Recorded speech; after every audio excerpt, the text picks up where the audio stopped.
Broadway. Nightline co-anchor Dan Harris talks with Panic at the Disco's Brendon Urie about stepping into a new role in some signature footwear. He's the man with a strong voice, a strong message. I saw the marriage equality posts, and that made me happy.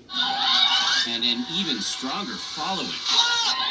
Brendon Urie, the lead vocalist of pop rock band Panic at the Disco,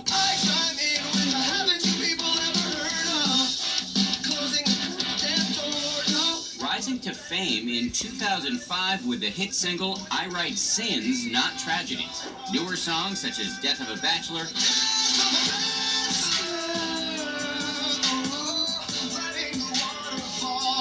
multiple albums have kept him in the spotlight with devoted fans for more than 12 years. From sold-out tours to selling out the Hirschfield Theater, Urie making his Broadway debut in Kinky Boots.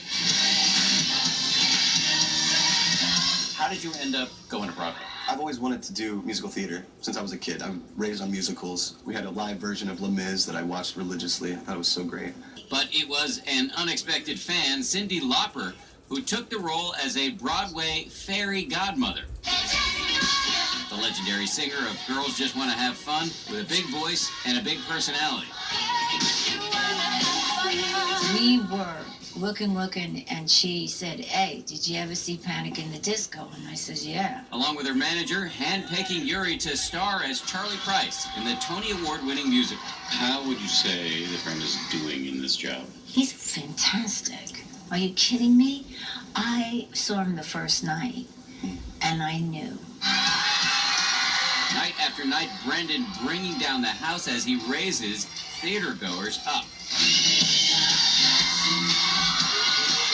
I think that he brings a lot of life to this show, and I also think he could be a movie star if he wanted. You know, he just has the natural ability. The world is his oyster.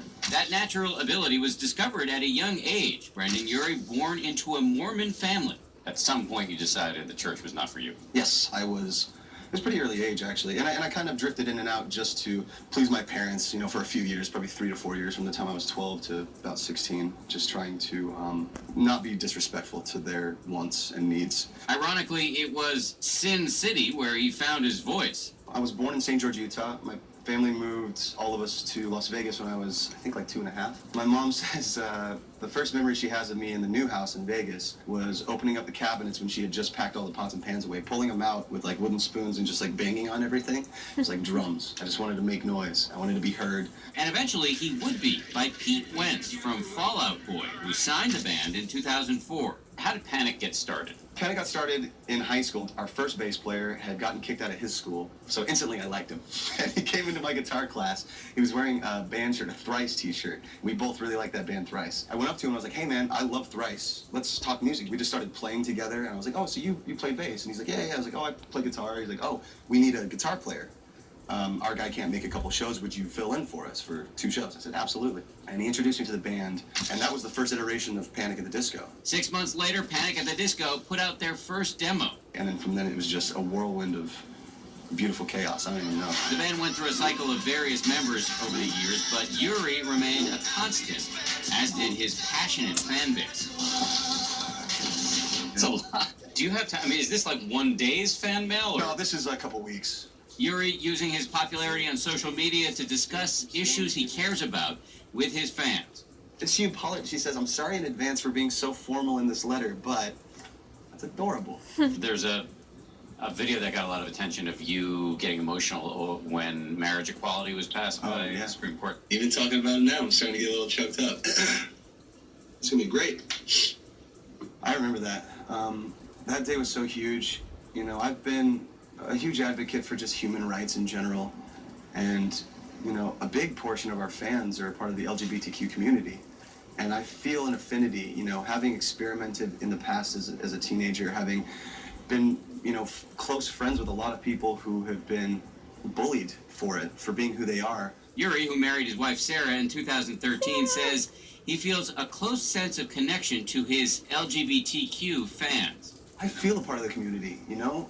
Anyone who is homosexual or trans or pan or bi has made me feel welcome, and I feel an affinity with them. We're a part of a community of humans, human beings. After 5 years on Broadway, even a hit like Kinky Boots can always be refurbished. Urie adding a fresh soul.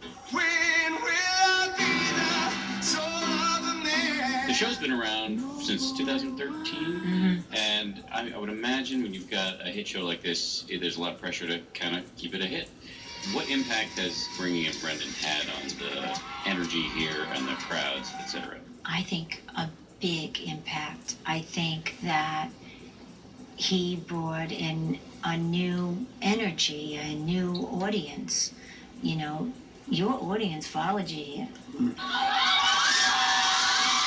His audience also following him outside with a stage door crowd shutting down the street just for a quick interaction. This impact of the show has just made such an impact on me and how I see the world and how I can be myself no matter what. And I'm gonna start crying.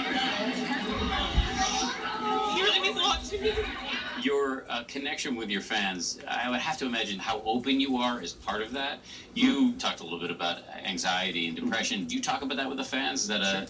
Okay. Absolutely. In what format? Yeah, I've received letters from fans telling me, you know, their struggles with depression, with being bullied, with anxiety, with ADHD. Even if I have the slightest understanding, if I make anyone else feel more at ease with who they are, then that's the best thing. You know, whether or not we share that same thing, it's just comforting to me to know that I can give relief if it's at all possible. So for the millions of fans who can't make it out to Broadway in time to see Brendon Urie rock those knee-high boots or hear a 4-octave range, no need to panic. Your fans are incredibly motivated and loyal. I'm sure they're dying to know what you're going to do once you wrap up here on Broadway. Definitely when I'm done with Broadway, more panic. I've been working on, you know, new beats, new lyrics, new song ideas. Cyndi Lauper said she thinks you could be a movie star. Is that of interest? Oh, absolutely. I would love to do movies. I'm a huge movie fan, and that was very cool of her to say. For Nightline, I'm Dan Harris in New York. Brendon